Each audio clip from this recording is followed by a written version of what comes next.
What if you developed a new belief? What if your new belief is life is always happening for me instead of to me? Because what we're going to talk about this morning a little bit, this afternoon here, is the story of your life for many of you is a trap. Because the human mind tends to look for things that are the most painful because it wants to avoid it, and so we tend to remember that. You know, there's a difference between what we call the remembering self and the experiencing self. A Nobel Prize winner made this distinction. You go to a concert, let's say it's a classical music concert, that may not be your style, doesn't mine personally, but I can appreciate it. And you're in it, and it's just gorgeous, and the musicians are amazing, and everything is in unison, and then somebody drops something, bam, bam, bam, bam, bam, crash, and it just jolts everybody for a moment. But then the music comes back in, and you drop back in, and your experience of the full 2 hours was gorgeous. But your memory will be that fucking person who dropped that thing and jolted everybody. That's the way the mind works, not the heart, the mind. You have to learn to discipline and direct your mind. Because otherwise, your experience of life is going to be modified because we tend to look at what's wrong more instead of what's right. These thoughts that we have, we think they're our thoughts, so it makes it really hard to change them. When people meditate and try to not think thoughts, show me somebody that's done that successfully, consistently. If they're full of shit. Everybody, the mind thinks thoughts. But here's the distinction. If I told you 100 years ago we were going to fly to the moon and back, you would have called me a lunatic. That's where the term comes from. And people still use it, and it doesn't make any sense because a lunatic is somebody who thought we'd go to the moon and back and we've done it, right? I didn't know that. Yeah, that's where the term comes from. That's where it comes from. But if I would have told you 100 years ago that there's going to be a box in your pocket and you're going to pull this thing out, you're going to hit a couple buttons, and then it's going to capture invisible waves that are drifting around the earth and bring the waves in, and you're going to see somebody on the other side of the earth and you're going to talk to them, you're totally nuts. Thoughts are those invisible waves. And when you use your body in a certain way, if I sit like this, I'm going to tap into a different channel of those waves than if I'm sitting like this. Kind of like a TV set. If I turn one channel, it might be a comedy channel. I'm going to see a lot of laughter. Turn another one, it's a horror channel. Turn another channel, it's a romance channel. This is what changes which of those waves you touch in. So if you can start to realize that your thoughts that you think are your thoughts, there's nothing unique about your thoughts. They've been around for thousands of years. You're just tapping into them because of what you're doing with your body that makes you either fearful or passionate or courageous or whatever you're feeling. As you go in those states, you get different thoughts. So what I want people to see is that learn how to just see those thoughts go by. Learn how to be entertained by those thoughts. Because I have crazy thoughts, but what I've gotten good at is going, look at that crazy thought. That's not me, that's the mind. Not your mind, because if it's you, how do you change you? Pretty hard. But I really, truly know I haven't heard a thought come out of you that's original. You've called them your thoughts, but they're not. You've stolen them. They've been around forever. When you see that, it's easier to let go of them. And letting go of those thoughts is one of the ways that you free yourself. And again, the more you do it, just like a muscle, you get better and better and better. And all of a sudden, the shit that used to make you crazy or stressed out, I'm like, how many things have you worried about that never came to be? And some people, their life is good, so they worry about other people, so they're never not worried, right? So it's really just a pattern. If you want wealth, real wealth is not just money, it's emotion.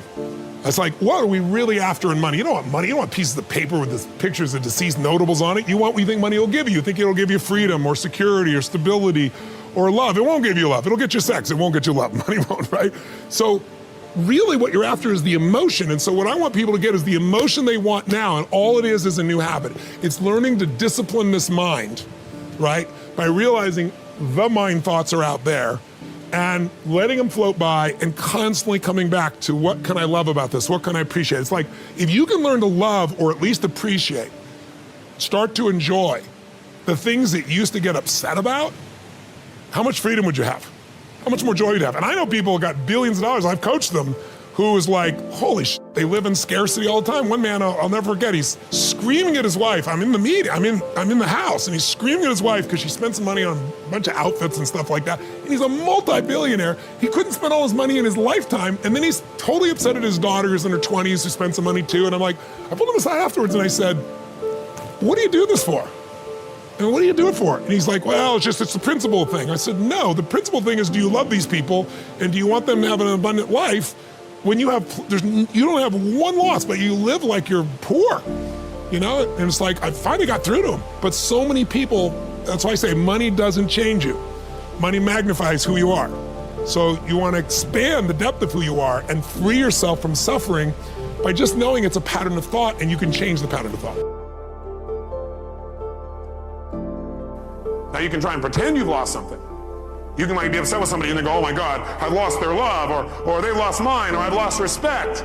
How do you lose respect? You can't lose something that's already inside of you. See, the problem is people are, looking for love in all the wrong places.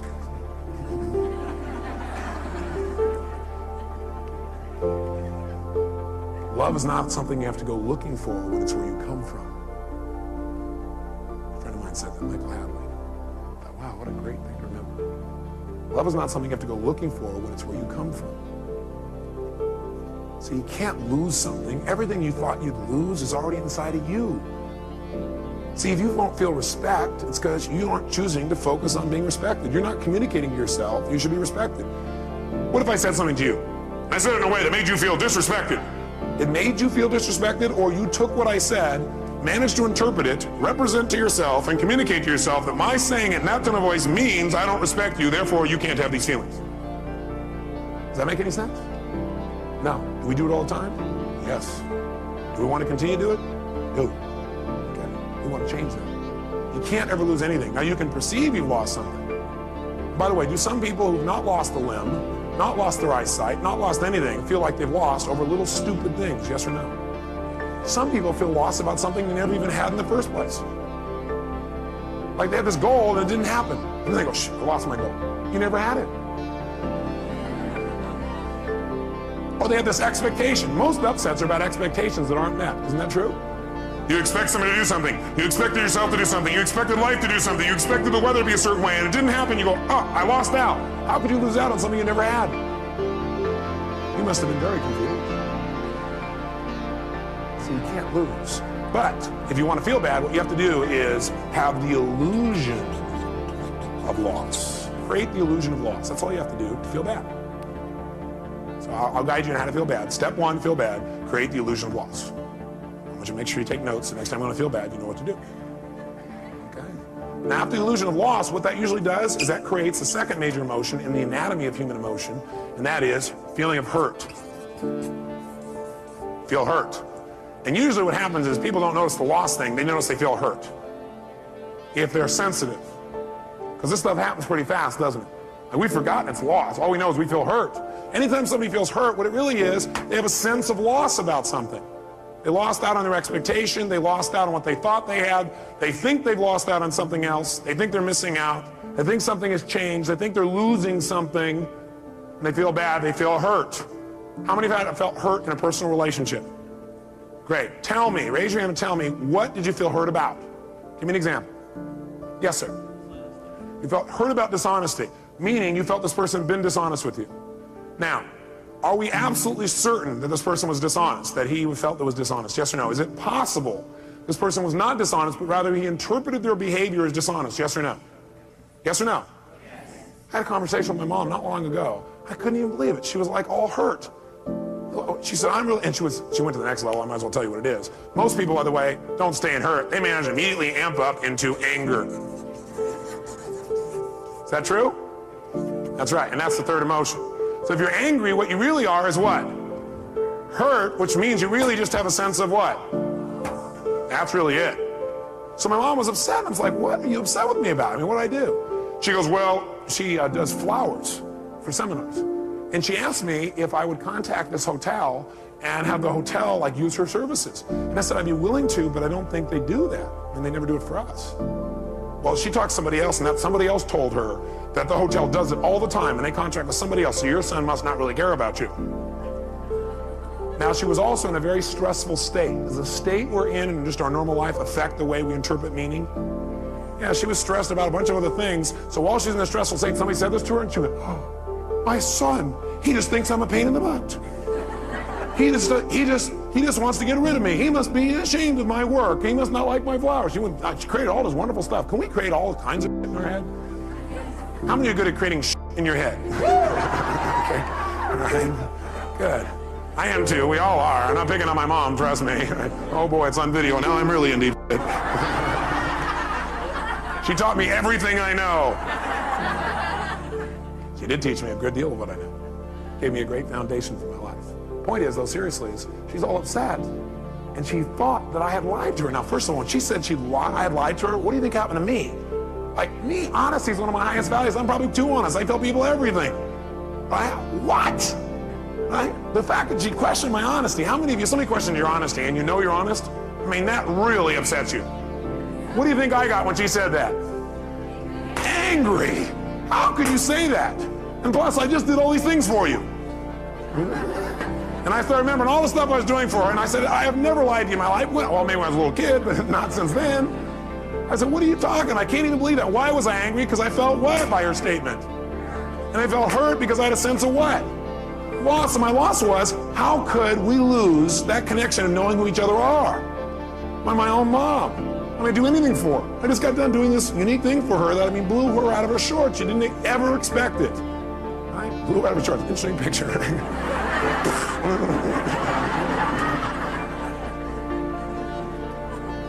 And so, you know, what happened though is I realized that if I responded to her in a state of anger, will that probably work?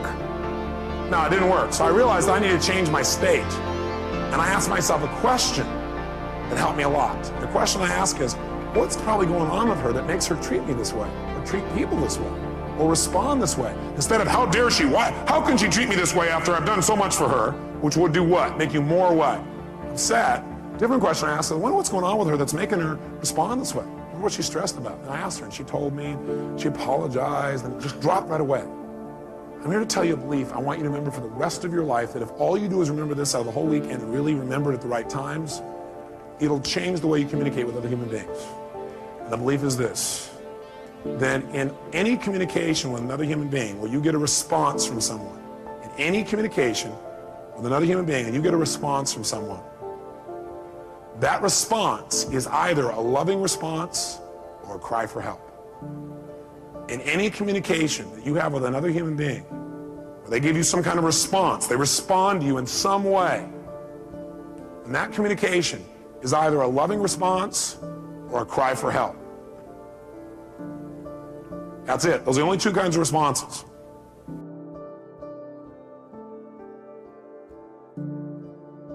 And life is the same. The enemy is not always clear in life. It can be hard to tell who's going to try and bring you down.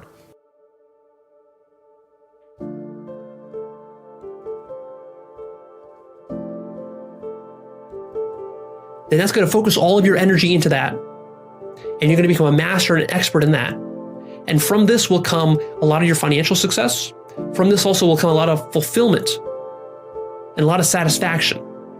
Because fulfillment comes from being good at something. You're not going to be fulfilled at life by just dabbling in a bunch of little stupid things or working a job that you're not really excited about. You need to position yourself as an artist in life.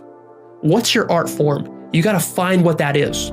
If you have some nascent passions, some passions that are still kind of like just starting to bud, go and nurture those and just see where they take you. If you're interested in art, go do some art. If you're interested in music, go play some music. If you're interested in starting a business, go maybe try starting a business and just see where that takes you. You might discover like, oh, I really love this. Or no, I thought I loved it, but I actually kind of hate it. And those are very valuable insights for you to have.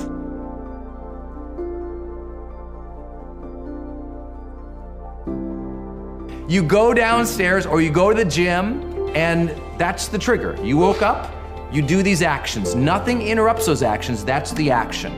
And you have to have those set up. One of my other favorite trigger moments to set up is door frame triggers. What do you mean by that? When you walk into a new room, to have a psychological trigger go off in your mind that you've associated with that door frame. So let me give you an example. If I walk into my house at night, if I've been working all day and I'm gonna walk in, I'm gonna see my lady, I have it so when I ever walk through the doors of my house, 3 words repeat off immediately in my mind because I've done it so many times consciously. I went to the door, I said the 3 words, said the 3 words, said the 3 words, and I did this so many times that now when I walk through a door, my mind automatically triggers those 3 words, and I remember to be those 3 words. So what words would you love to have describe you as a person, that you would be happy if that was how people described you, what would those words be?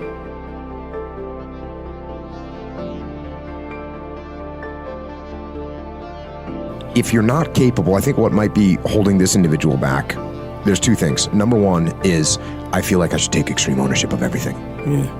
I feel like I should just do everything myself. That is not what extreme ownership is. Extreme ownership isn't doing everything yourself. And also, what can come into play is your ego, because you don't want to ask people for help. And that's not a good sign.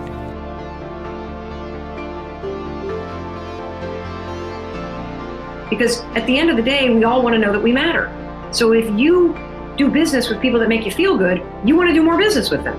And so it's a really, really simple thing. I call it, my philosophy about human beings is just be a fan. Just cheer for everybody. There's so much success to go around.